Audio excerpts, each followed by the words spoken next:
एक पहाड़ी गांव में मीरा नाम की एक छोटी लड़की रहती थी। उसकी आवाज बहुत मधुर थी और उसे जीसस क्राइस्ट के भजन गाना बहुत पसंद था। लेकिन मीरा की जिंदगी आसान नहीं थी। उसके पिता इस दुनिया में नहीं थे और उसकी मां गंभीर बीमारी से जूझ रही थी। घर में दवा के पैसे भी नहीं थे। हर शाम मीरा गांव के पुराने चर्च के बाहर बैठकर आंसू भरी आंखों से गाती, प्रभु, मैं टूट गई हूं, अब बस आपका सहारा है। लोग उसकी आवाज सुनते तो रुक जाते, क्योंकि उसके गीतों में दर्द भी था और विश्वास भी।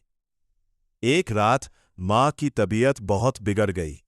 तेज बुखार में मां बार बार बेहोश हो रही थी। मीरा घबराकर रोने लगी। उसने अपने छोटे हाथ जोड़कर कहा, यीशु, अगर आप सच में मेरे साथ हैं तो मेरी मां को बचा लीजिए। उस रात बिजली चली गई। बाहर तेज तूफान था। मीरा अकेली बैठी रो रही थी कि तभी दरवाजे पर दस्तक हुई। दरवाजा खोलने पर उसने देखा, एक अजनबी बुजुर्ग व्यक्ति खड़ा था। उनके हाथ में दवाइयों का छोटा सा बैग था। उन्होंने कहा, बेटी, मुझे यहां आने के लिए भेजा गया है। मीरा हैरान थी। उसने तो वह बुजुर्ग अंदर आए, मां को दवा दी, उनका ध्यान रखा और जाते जाते मीरा के सिर पर हाथ रखकर बोले, याद रखना, प्रभु अपने बच्चों की पुकार कभी अनसुनी नहीं करते। सुबह तक मां की तबीयत पहले से बेहतर हो चुकी थी। मीरा खुशी से रो पड़ी। वह तुरंत बाहर भागी उस बुजुर्ग को ढूंढने, लेकिन पूरे गांव में वैसा कोई व्यक्ति नहीं मिला। चर्च के पादरी ने मीरा की बात सुनकर मुस्कुराते हुए कहा, कभी कभी जीसस क्राइस्ट मदद के लिए इंसानों को भेजते हैं और कभी कभी वे खुद किसी रूप में आ जाते हैं। उस दिन के बाद मीरा के गीत बदल गए।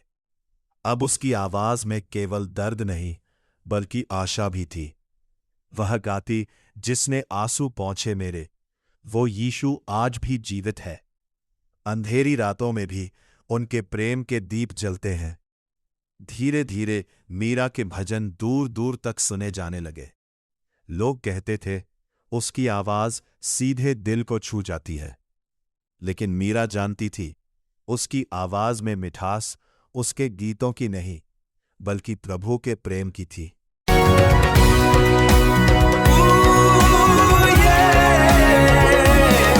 हर राह की रुकावट, हर मुश्किल का वो हल है।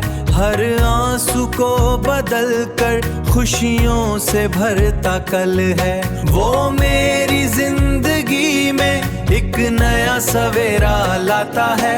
हर मुश्किल दे विच मेरा यीशु आ जाता है।